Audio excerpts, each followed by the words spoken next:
अगर हनुमान जी ने उस काली रात अपना पंचमुखी अवतार नहीं लिया होता तो शायद आज रामायण का अंत कुछ और ही होता।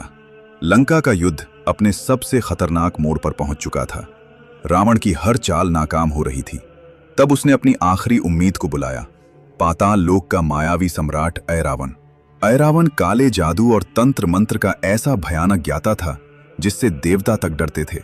उसने अपनी शक्तियों से पूरी वानर सेना को गहरी नींद में सुला दिया और फिर रात के अंधेरे में वो हुआ जिसने पूरे ब्रह्मांड को हिला दिया। ऐरावण श्री राम और लक्ष्मण का अपहरण करके उन्हें पाताल लोक ले गया। पाताल लोक, जहां सूरज की एक किरण भी नहीं पहुंचती।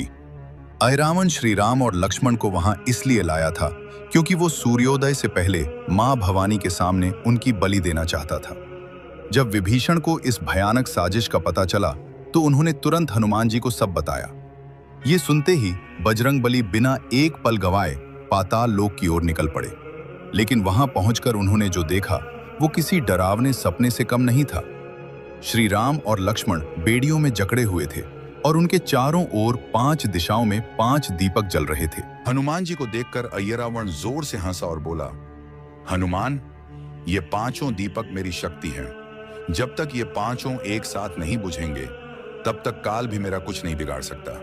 उसने घमंड से कहा, दुनिया का कोई भी प्राणी एक साथ 5 दिशाओं में फूंक नहीं मार सकता। पूरा पाताल लोक उसकी हंसी से कांप उठा।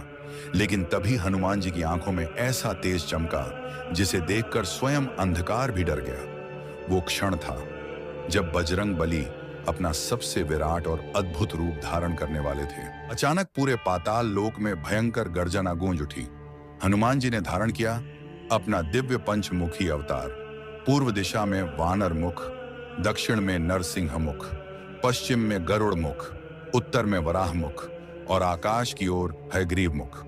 उनका रूप इतना विराट था कि पूरा पाताल लोक कांप उठा। फिर हनुमान जी ने अपने 5 मुखों से एक साथ ऐसी प्रचंड वायु छोड़ी कि एक ही पल में 5 दीपक बुझ गए। जैसे ही 5 दीपक बुझे, ऐरावण की सारी शक्तियां ताश के पत्तों की तरह बिखर गईं।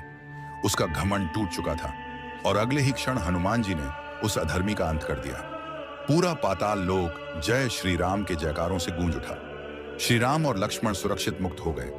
यही कारण है कि पंचमुखी हनुमान जी को हर दिशा से रक्षा करने वाला दिव्य रक्षक माना जाता है। महाभारत की सबसे रहस्यमयी कहानी। पूरे महाभारत में एक ऐसा व्यक्ति था जिसके एक फैसले ने पूरा युद्ध शुरू कर दिया। वो था मामा शकुनी। उसने अपनी चालाकी से दुर्योधन के मन में जहर भर दिया, पांडवों को जुए में हरवाया, द्रौपदी का अपमान करवाया और फिर वही बना महाभारत के विनाश का कारण। कहा जाता है अगर शकुनी न होता तो शायद कभी महाभारत का युद्ध ही न होता। किष्किंधा के जंगल में बाली इतना शक्तिशाली था कि रावण भी उससे कांपता था। कहा जाता है बाली चाहता तो अकेले ही रावण का अंत कर सकता था। लेकिन जब सुग्रीव ने राम जी से सहायता मांगी तब धर्म की सबसे कठिन परीक्षा शुरू हुई। राम जी ने पेड़ के पीछे छिपकर बाली पर तीर चला दिया। घायल बाली ने पूछा, प्रभु, आपने सामने से युद्ध क्यों नहीं किया? तब राम जी बोले, मैंने धर्म के लिए ये किया, लेकिन ये पीड़ा मुझे भी जीवन भर रहेगी। कहा जाता है अगले जन्म में श्री राम ने कृष्ण बनकर बाली के पुत्र अंगद का ऋण चुकाया। यही सिखाता है रामायण। भगवान भी अपने कर्मों का उत्तरदायित्व स्वीकार करते हैं। वीडियो अच्छी लगे तो लाइक करें और कमेंट्स में जय श्री राम जरूर लिखें। क्या आप जानते हैं लक्ष्मण जी चाहते तो रावण को अकेले ही मार सकते थे। उनके पास शक्ति भी थी, क्रोध भी और दिव्य अस्त्र भी। लेकिन फिर भगवान राम ने ही रावण का वध क्यों किया? लक्ष्मण कोई साधारण योद्धा नहीं थे। उन्होंने इंद्रजीत जैसे महायोद्धा को हराया था जो देवताओं तक को हरा चुका था। लक्ष्मण के अंदर अपार शक्ति थी। अगर वो चाहते तो रावण का अंत भी कर सकते थे। लेकिन ये युद्ध सिर्फ शक्ति का नहीं था, ये युद्ध था धर्म और अधर्म के बीच। और रावण को मारने का अधिकार सिर्फ भगवान राम को था, क्योंकि राम केवल एक राजा नहीं, धर्म के प्रतीक थे। रावण को उसके अहंकार ने अंधा बना दिया था और उस अहंकार को खत्म करने के लिए स्वयं धर्म को आगे आना पड़ा। इसलिए लक्ष्मण ने कभी अपने भाई से आगे बढ़ने की कोशिश नहीं की। उन्होंने हमेशा राम की सेवा को ही अपना धर्म माना। रामायण हमें सिखाती है शक्ति से बड़ा होता है धर्म। और सच्चा योद्धा वही होता है जो अपने अहंकार पर विजय पाले। अगर आपको ये वीडियो अच्छी लगे तो वीडियो को लाइक करें, चैनल को फॉलो करें और कमेंट में जय श्री राम जरूर लिखें। कुरुक्षेत्र की धरती कांप रही थी।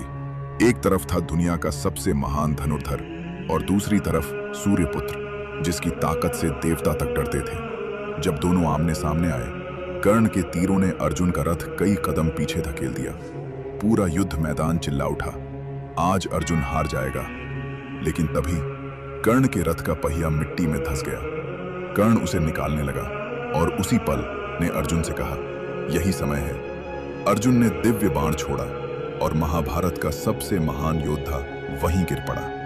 कर्ण इसलिए नहीं हारा क्योंकि वो कमजोर था, वो हारा क्योंकि किस्मत, श्राप और समय तीनों उसके खिलाफ थे। क्या आप जानते हैं, जिस ब्रह्मा जी को पूरे ब्रह्मांड का सृष्टिकर्ता माना जाता है, उन्हें भी अपने ज्ञान और शक्ति पर घमंड हो गया था। लेकिन एक दिन भगवान श्री कृष्ण ने ऐसा रहस्य दिखाया कि ब्रह्मा जी का पूरा अहंकार पल भर में टूट गया। आखिर श्री कृष्ण ने ऐसा क्या दिखाया था और क्यों ब्रह्मा जी खुद को सबसे छोटा महसूस करने लगे?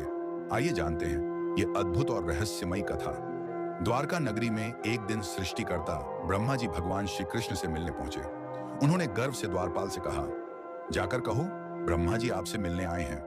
द्वारपाल अंदर गए, लेकिन तभी भगवान श्री कृष्ण ने मुस्कुराते हुए एक ऐसा प्रश्न पूछा जिसे सुनकर ब्रह्मा जी हैरान रह गए। भगवान ने पूछा, कौन से ब्रह्मा? ये सुनते ही ब्रह्मा जी के मन में हलचल मच गई। उन्होंने सोचा, पूरे ब्रह्मांड में मेरे अलावा और कौन सा ब्रह्मा हो सकता है? जब वे श्री कृष्ण के सामने पहुंचे तो विनम्रता से बोले, प्रभु आपने ऐसा क्यों पूछा?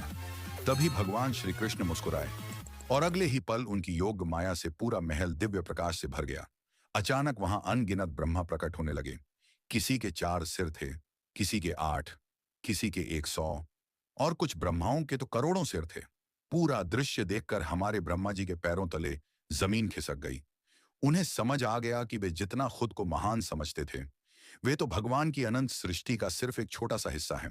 तभी सभी ब्रह्मा एक साथ भगवान श्री कृष्ण को प्रणाम करने लगे और उस क्षण ब्रह्मा जी का सारा घमंड चूर चूर हो गया। उन्होंने सिर झुकाकर कहा, हे प्रभु, आपकी माया और शक्ति असीम है, आपके सामने मैं कुछ भी नहीं। यही कारण है, अहंकार चाहे किसी को भी हो, भगवान के सामने टिक नहीं सकता। अगर आप भी श्री कृष्ण की महिमा मानते हैं तो कमेंट में लिखें, जय श्री कृष्ण।